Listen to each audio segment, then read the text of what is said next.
はい、どうも、ゲストハウスほぼ21時の和樹です。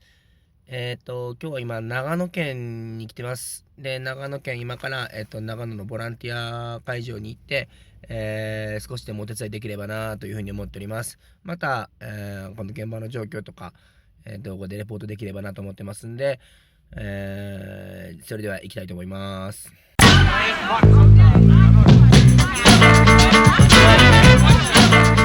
マイスコップ持ってきて助かりました。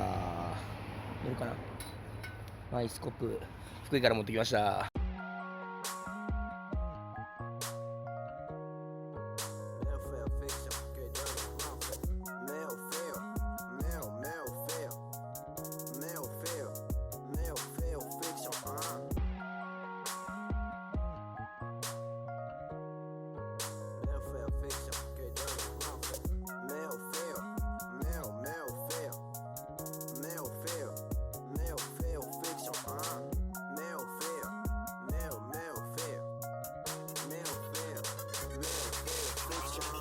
はい、お疲れ様でした。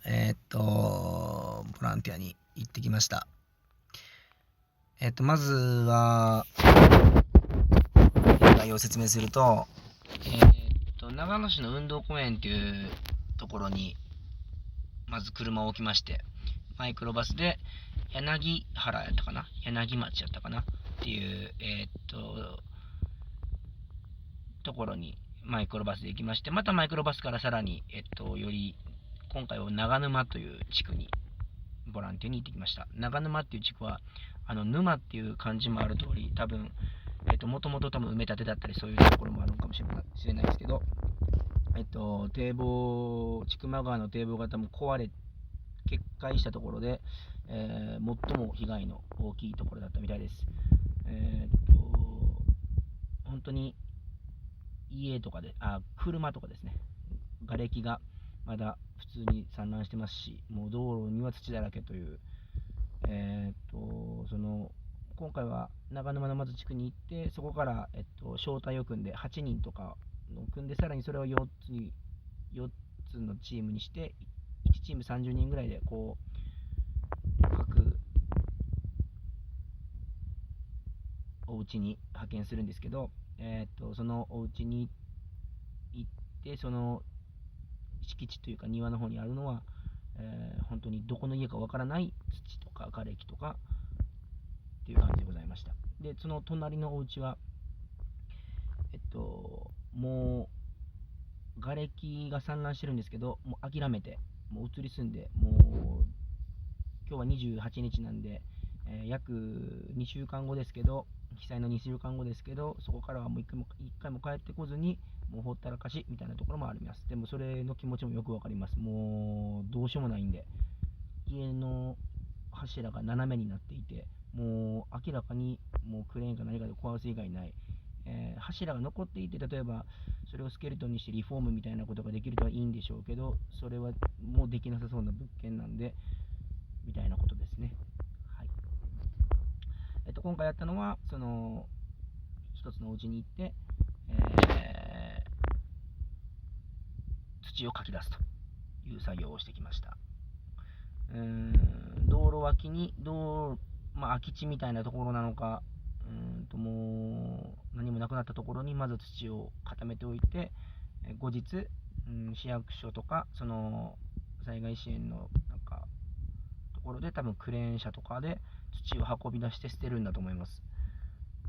こんなにも多くの土が、全体にあるんだなみたいなこともなんかすごいびっくりしましたし、や